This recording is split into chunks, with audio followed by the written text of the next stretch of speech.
El libro de Josué es un compendio de guerra. Esta guerra, sin embargo, es diferente en su naturaleza a los conflictos militares regulares, debido a que Dios se involucra directamente en la conquista de Canaán. Algunos llaman a esta intervención de Dios una guerra santa. Esta lección y la subsiguiente tratan de responder las preguntas difíciles que surgen en relación a las guerras santas libradas por mandato divino en el relato del libro de Josué. Para muchos creyentes que han sufrido los estragos de una guerra, la combinación de las palabras guerras y santas pudieran ser problemática. Para muchos creyentes, la caracterización de Dios como guerrero que comanda a los israelitas y además pelea por ellos provocando la muerte de los cananeos y la gente de otras naciones podría ser desconcertante e insensible. Toma en cuenta que la declaración categórica que se encuentra en 1 Juan 4:8 es: Dios es amor.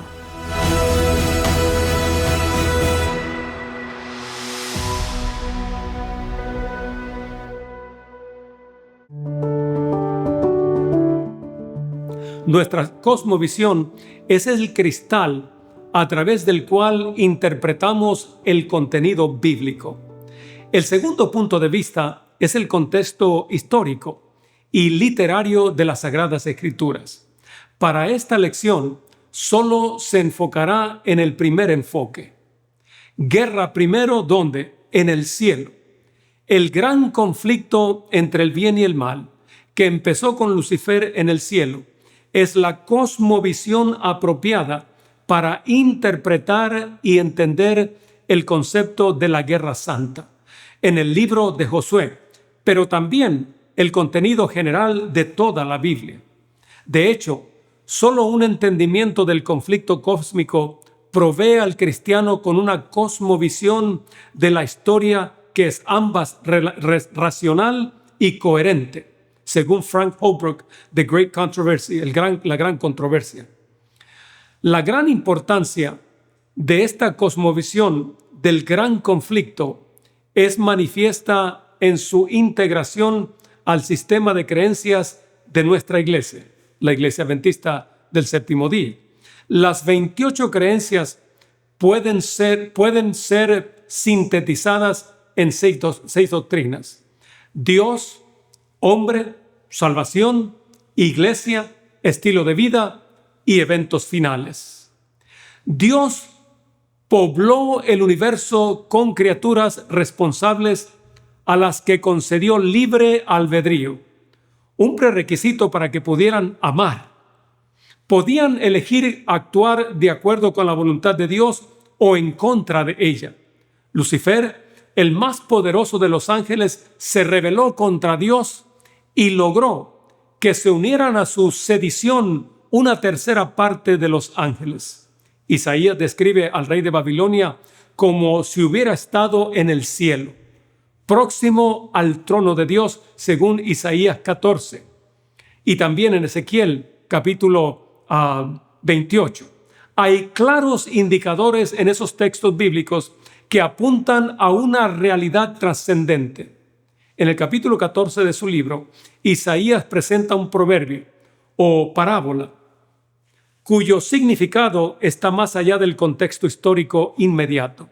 En este caso, el rey de Babilonia se convierte en paradigma de rebelión, autosuficiencia y orgullo. Del mismo modo, Ezequiel capítulo 28 presenta al príncipe de Tiro, activo en el reino terrenal, y es un símbolo de un rey que actúa en el ámbito celestial también. Según Daniel 10, 12 al 14, hay seres celestiales rebeldes que obstruyen el cumplimiento de los propósitos de Dios en la tierra. Es a la luz de esta conexión entre el cielo y la tierra que tenemos que entender las guerras de Israel aprobadas divinamente.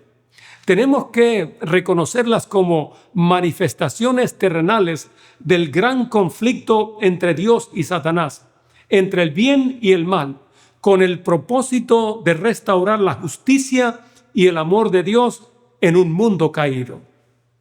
La guerra en la tierra Israel acababa de cruzar el Jordán y de pisar terreno enemigo. La fortaleza de Jericó estaba frente a ellos con sus puertas firmemente cerradas. En este momento, el pueblo no conocía ninguna estrategia bélica. El ejército del pueblo de Dios solo disponía de hondas, lanzas, flechas para enfrentarse a una ciudad amurallada y preparada para resistir un largo asedio.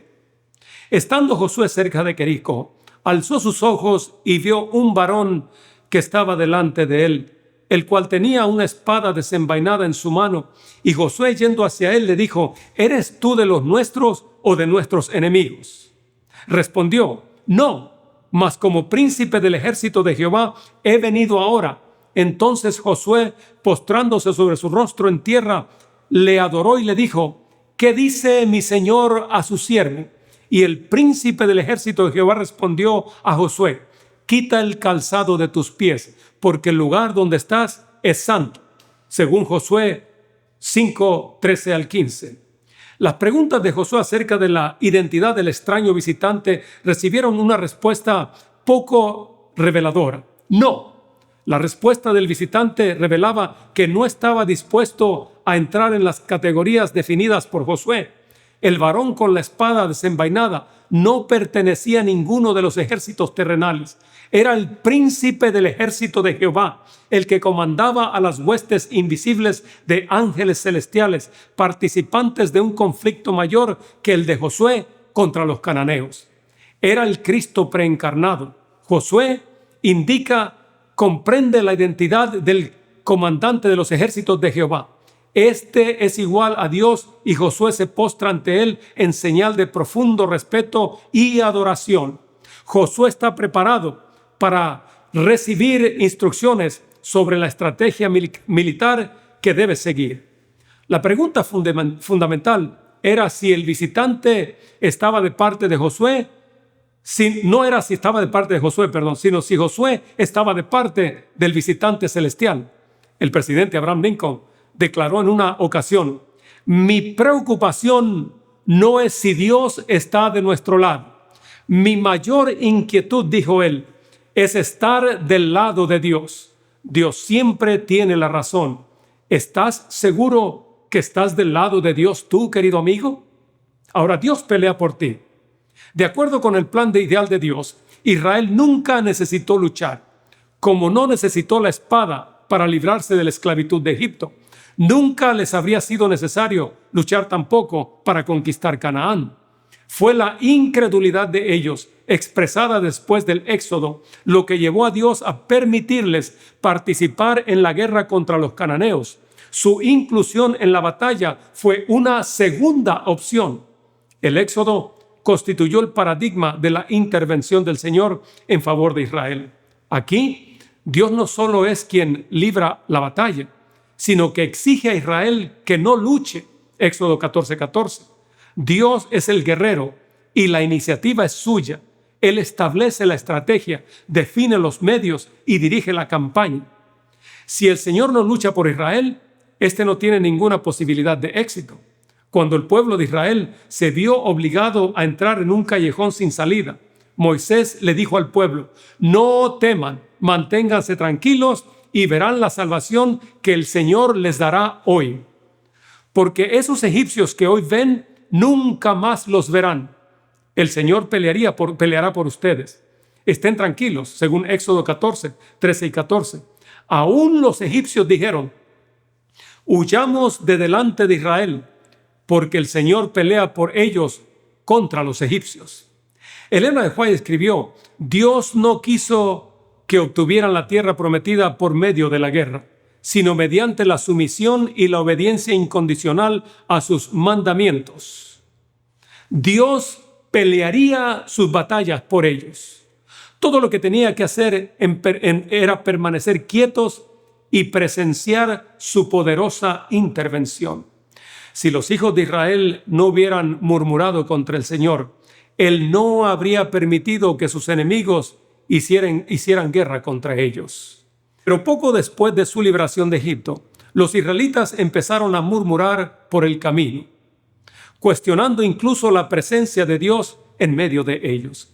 Fue en ese momento cuando Amalek vino a luchar contra ellos. Dios permitió que los amalecitas atacaran a Israel para que aprendieran a confiar de nuevo en Él.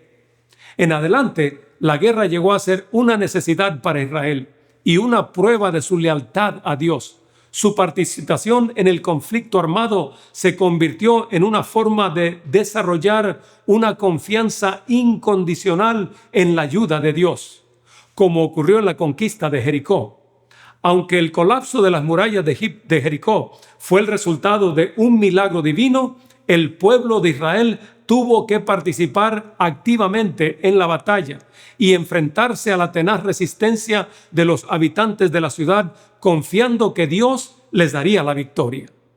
Bueno, concluimos, querido amigo, con esto. El conflicto descrito en los primeros 12 capítulos de Éxodo fue mayor que una simple lucha de poder entre Moisés y el faraón. Según la ideología bélica del antiguo Cercano Oriente, los conflictos entre pueblos se consideraban en última instancia conflictos entre sus respectivos dioses. Éxodo 12:12 declara que el Señor ejecutó su juicio no solo sobre el faraón, sino también sobre los dioses de Egipto, sus poderosos demonios, que estaban detrás del poder opresor y del injusto sistema social de Egipto. La destrucción total de los cananeos debe ser comprendida a partir de la cosmovisión bíblica, en la que Dios es parte de un conflicto cósmico con los exponentes del mal en el universo. La erradicación de los cananeos debe ser vista como un anticipo del juicio final. En última instancia, lo que está en el juego es la reputación y el carácter de Dios. Dios está en guerra con el pecado y no tolerará este conflicto para siempre. Todos los ángeles caídos, así como los seres humanos que se han identificado definitiva e irrecuperablemente con el pecado, serán destruidos.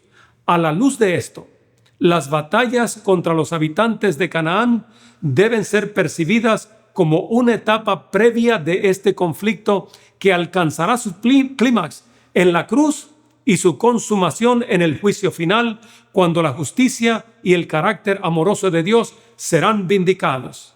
Desde que el pecado ingresó a la existencia humana, nadie puede permanecer en el terreno neutral. Solo es posible estar del lado de Dios o del lado del mal. Hay batallas que pelear cada día. En cada alma se combate una gran guerra entre el príncipe de las tinieblas y el príncipe de la vida.